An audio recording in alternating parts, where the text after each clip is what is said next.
Hello friends, Radhe Radhe. Shri Ramcharitmanas पाठ की बहुत सुंदर चौपाई है, अर्थ के साथ में वर्णन है। आप लोग सुनिए, बहुत अच्छा लगेगा।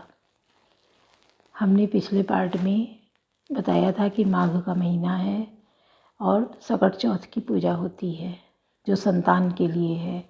जिसके नहीं है उसको संतान प्राप्ति के लिए, जिसके हैं उनकी सुरक्षा के लिए, दीर्घायु के लिए सकट बाबा से प्रार्थना की जाती है, उनकी पूजा की जाती है। तो कैसे होता है कहानी हम उसमें सुना रहे थे। और हाँ, ये निर्जला व्रत होता है। सुबह से रात जब तक ये पूजा, गोधूली बेला पूजा होती है, जब सुबह और शाम, दिन और रात का बीच होता है, कुबेरी टाइम पूजा होती है। और उसके बाद बहुत जगह फलाहार रह जाता, बहुत जगह सारी चीज़ें खाई पी जाती हैं। तो इसमें होता क्या, वही कलश रख के पाटा पे 2 सकट बाबा के पुतले घी से बनाए जाते हैं और वो बकरा बनाया जाता है एक थाली में, उनकी पूजा होती है। सब लड्डू और शकरकंद ये सब चीज़ें चढ़ाई जाती हैं। बकरे पे पापड़ चढ़ा के और बकरा काटा जाता है। फिर जो बकरे का सिर होता है उस पे जो चढ़ाया जाता है रुपए और पापड़ लड्डू सब, वो दान कर दिया जाता है। बहुत लोग माली को दे देते हैं और बहुत लोग मान्य को दे देते हैं, कन्या को कोई दे देते हैं। तो इस तरीके से व्रत रखा जाता है। और फिर जो है ये कहानी आधी रह गई थी उधर कि उनके घर तो सकट बाबा ने बहुत भर दिया, जेठानी के यहाँ जो गरीब थी। अब देवरानी के यहाँ बड़ी वो दिक्कत की, टेंशन में आ गई, अरे इसको कैसे इतना मिल गया और हमारे यहाँ भी होना चाहिए करके वो साल भर पहले से सारी तैयारी करने लगी।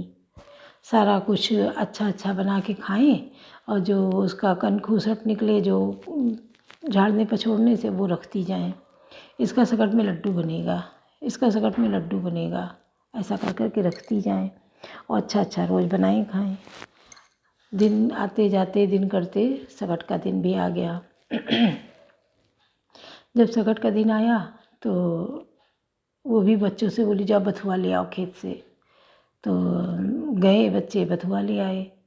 तो पूछने लगे आज बथुआ क्यों मंगा रही हो, आज ये सब क्या है, क्या बना रही मम्मी, हमेशा तो अच्छा अच्छा बनता था।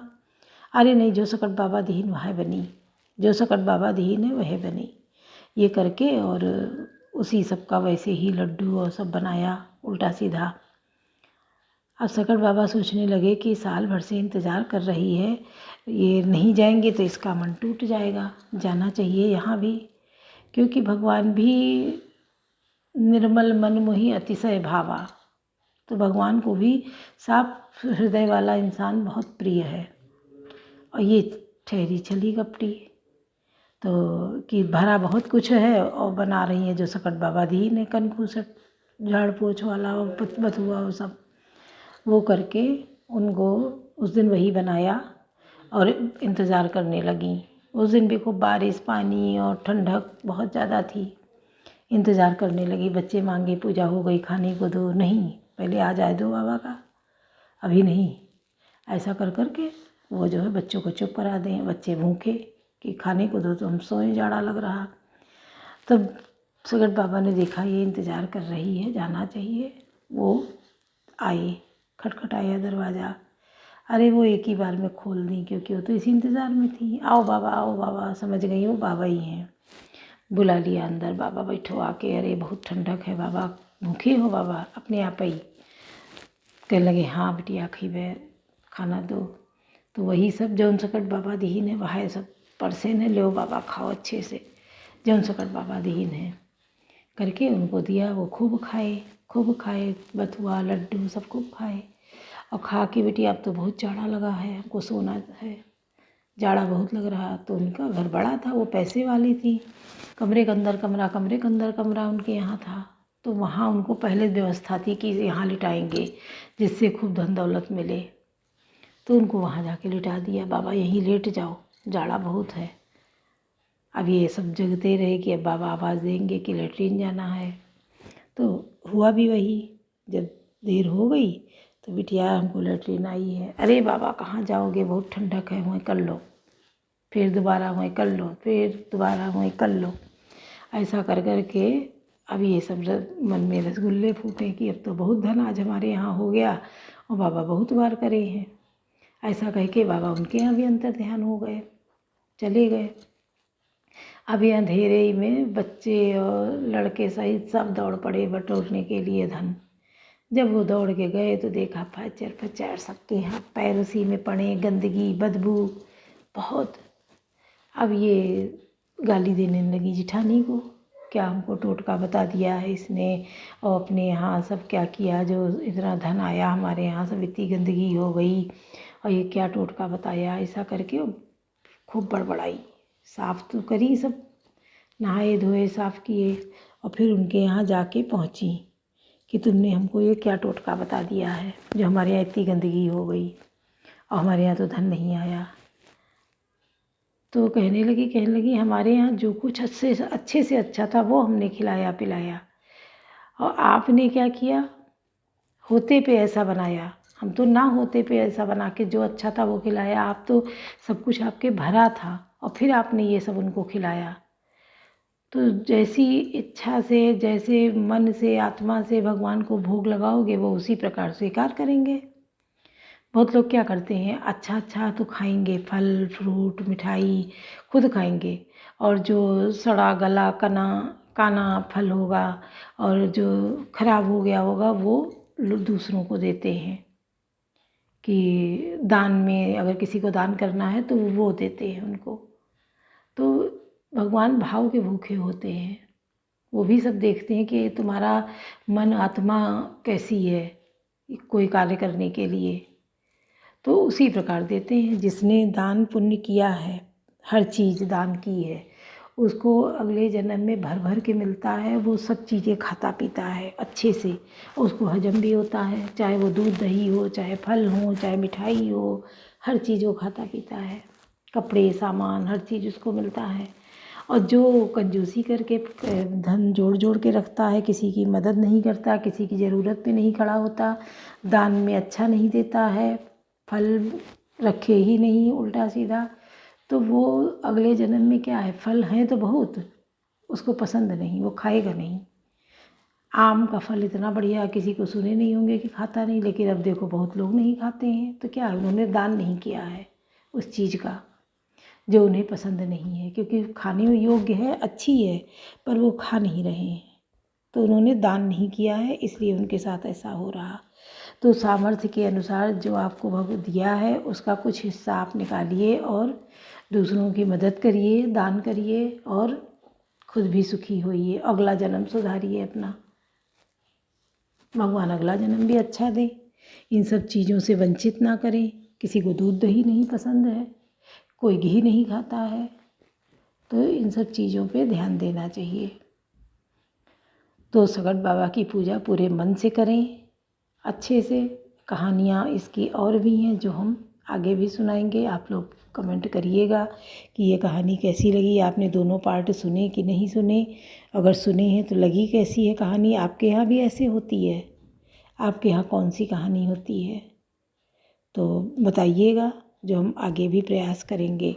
और अच्छे से सुन रहे हैं, सुनते रहिए। आप अब आगे सुनिए, आपको कैसा लगा। रमन सुकाज कठिन जग माही, जो नहीं होई तात तुम पाही, सपने साचो मोही पर जो हरि गौरी पसाऊ, तो पुरु हो जो कहूँ सब भाषा बनित प्रभाव। कवन सुकाज कठिन जग माही, जो नहीं होई तात तुम पाही। यदि मुझ पर श्री शिव जी और पार्वती जी स्वप्न में भी सच में प्रसन्नता हो तो मुझे इस भाषा कविता का जो प्रभाव कहा वह सब सच हो। बंधऊ अवधपुरी अति पावनी सरजू करी सरी कली कलुष न सावनी, प्रणवऊ पुर नर नारी बहोरी, ममता जिन पर प्रभु न तोरी। मैं अति पवित्र श्री अयोध्यापुरी और कलयुग के पापों का नाश करने वाली श्री सरयू नदी की वंदना करता हूँ। फिर अवधपुरी के उन नर नारियों को प्रणाम करता हूँ जिन पर प्रभु श्री रामचंद्र जी की ममता थोड़ी नहीं अर्थात बहुत है। सिय निंदक अघोघ नसाए, लोक विशोक बनाई बसाए, बंदों कौशल्या दिश प्राची, कीरति जासु सकल जगमाची। उन्होंने अपनी पुरी में रहने वाले श्री सीता जी की निंदा करने वाले धोबी और उसके समर्थक पुनर नारियों के पाप समूह को नाश कर उनको शोक रहित बनाकर अपने लोक धाम में बसा लिया। मैं कौशल्या रूपी पूर्व दिशा की वंदना करता हूँ जिसकी कीर्ति समस्त संसार में फैल रही है। प्रगटे हो जहाँ रघुपति सच चारु, बेसु सुखद खल कमल तुषारु। दशरथ राउ सहित सब रानी, सुकृत सुमंगल मूरति मानी। करऊँ प्रणाम करम अंबानी, करऊँ कृपा सुत सेवक जानी। जिनहि बिरच बड़ भयो विधाता, महिमा अवधि राम पितु माता। कवन जहाँ कौशल्या रूपी पूर्व दिशा से विश्व को सुख देने वाले और दुष्ट रूपी कमलों के लिए पाले के समान श्री रामचंद्र रूपी सुंदर चंद्रमा प्रकट हुए। सब रानियों सहित राजा दशरथ जी पुण्य और सुंदर कल्याण की मूर्ति मानकर मैं मन वचन और कर्म से प्रणाम करता हूँ। अपने पुत्र का सेवक जानकर वे मुझ पर कृपा करें। उनको रचकर ब्रह्मा जी ने भी बड़ी बड़ाई पाई तथा जो श्री राम जी के माता और पिता होने के कारण महिमा की सीमा है। कवन सो काज कठिन जग माही, जो नहीं होई तात तुम पाई। बंदऊ अवध भुआल, सत्य प्रेम जय राम पद। बिचुरत दीन दयाल, प्रिय तनु तनन एव परिहर्यो। कवन सो काज कठिन जग माही, जो नहीं होई तात तुम पाई। मैं अवध के राजा श्री दशरथ जी की वंदना करता हूँ, जिनका श्री रामचंद्र जी के चरणों में सच्चा प्रेम था। जिन्होंने दीन दयाल प्रभु के बिछुड़ते ही अपने प्यारे श्री राम शरीर को मामूली तिनके की तरह त्याग दिया। प्रणमो परिजन सहित विदेहु, जाहि राम पद गूढ़ सनीहु। जोग भोग माराख्यो गोई, राम बिलोकत प्रगटे सोई। मैं परिवार सहित राजा दश जनक जी को प्रणाम करता हूँ, जिनका श्री रामचंद्र जी के चरणों में गूढ़ प्रेम था, जिसको उन्होंने योग और भोग में छिपा रखा था, परंतु श्री रामचंद्र जी को देखते ही वह प्रकट हो गया। प्रणमो प्रथम भरत के चरना, जासु नेम व्रत जाई न वरना। राम चरण पंकज मन जासु, लुबुध बधु पीयूत जय न पासु। भाइयों में सबसे पहले मैं श्री भरत जी के चरणों को प्रणाम करता हूँ, जिनका नियम और व्रत वर्णन नहीं किया जा सकता तथा जिसका मन श्री रामचंद्र जी के चरण कमलों में भंवरे की तरह लुभाया हुआ है, कभी उनका पास नहीं छोड़ता। बंदऊ लक्ष्मण पद जल जाता, शीतल सुभग भगत सुखदाता। रघुपति कीरति विमल पताका, दंड समान भयउ जस जाका। मैं श्री लक्ष्मण जी के चरण कमलों को प्रणाम करता हूँ, जो शीतल सुंदर और भक्तों को सुख देने वाले हैं। श्री रघुनाथ जी की कीर्ति रूपी विमल पताका में जिसका लक्ष्मण जी का यश पताका को ऊंचा करके फहराने वाले दंड के समान हुआ। शेष सहस्र शीस जग कारण, जो अवतरो भूमि बैठारन। सदा सुसानुकूल रहे मुँह पर कृपा सिंधु, सौमित्र गुणाकर। जो 1000 सिर वाले और जगत के कारण उन 1000 सिरों पर जगत को धारण कर रखने वाले शेष जी हैं, जिन्होंने पृथ्वी का भय दूर करने के लिए अवतार लिया। वे गुणों की खान कृपा सिंधु सुमित्रानंदन श्री लक्ष्मण जी मुझ पर प्रसन्न हूँ। रिपुसूदन पद कमल नमामि, सूर सुशील भरत अनुगामी। महावीर विनुमऊ हनुमाना, राम जासु जस आप बखाना। मैं श्री शत्रुघ्न जी के चरण कमलों को प्रणाम करता हूँ, जो बड़े वीर सुशील और श्री भरत जी के पीछे चलने वाले हैं। मैं महावीर श्री हनुमान जी की विनती करता हूँ, जिन्होंने यश का श्री रामचंद्र जी ने स्वयं अपने श्री मुख से वर्णन किया। कवन सो काज कठिन जग माही, जो नहीं होई तात तुम पाई। प्रणमो पवन कुमार, कलभर पावक ज्ञान घन।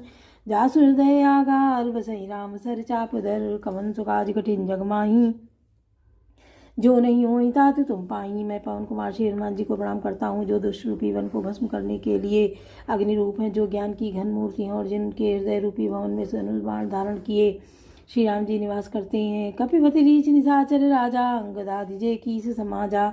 बंदऊ सबके चरण सुहाए, अदम शरीर राम जिन पाए। बानरों के राजा सुग्रीव जी, रीछों के राजा जाम्बवान जी, राक्षसों के राजा विभीषण जी और अंगद जी, यदि आदि जितना बानरों का समाज है, उन सबके सुंदर चरणों की मैं वंदना करता हूँ, जिन्होंने अधम पशु और राक्षस आदि शरीर में भी श्री रामचंद्र जी को प्राप्त कर लिया। रघुपति चरण उपासक जेते, खगमृग सुरनर असुर समेते। बंदों पद सरोज सब केरे, जे बिनु काम राम के चेरे। पशु पक्षी देवता मनुष्य असुर समेत जितने श्री राम जी के चरणों के उपासक हैं, मैं उन सबके चरण कमलों की वंदना करता हूँ, जो श्री राम जी के निष्काम सेवक हैं। सुख सनकादि भगत मुनि नारद, जय मुनिवर विज्ञान विशारद। प्रणमो सबहि धरनि धरि सीसा, करो कृपा जन जानि मुनीसा। सुखदेव जी, सनकादि जी, नारद मुनि आदि जितने भक्त और परम ज्ञानी श्रेष्ठ मुनि हैं, मैं धरती पर सिर टेक कर इन सबको प्रणाम करता हूँ। हे मुनीश्वरों, आप सब मुझको अपना दास जानकर कृपा कीजिए। जनक सुता जग जनन जानकी, अतिशय प्रिय करुणा निधान की। ताके जुगपद कमल मनावऊँ, जासु कृपा निर्मल मति पावऊँ। राजा जनक जी की पुत्री, जगत जी की माता और करुणा निधान श्री रामचंद्र जी की प्रियतमा श्री जानकी जी के दोनों चरण कमलों को मैं मनाता हूँ, जिनकी कृपा से निर्मल बुद्धि पाऊँ। पुण्य मन वचन कर्म रघुनायक, चरण कमल बंदऊ सब लायक। राजीव नयन धरे धनुषायक, भगत विपति भंजन सुखदायक।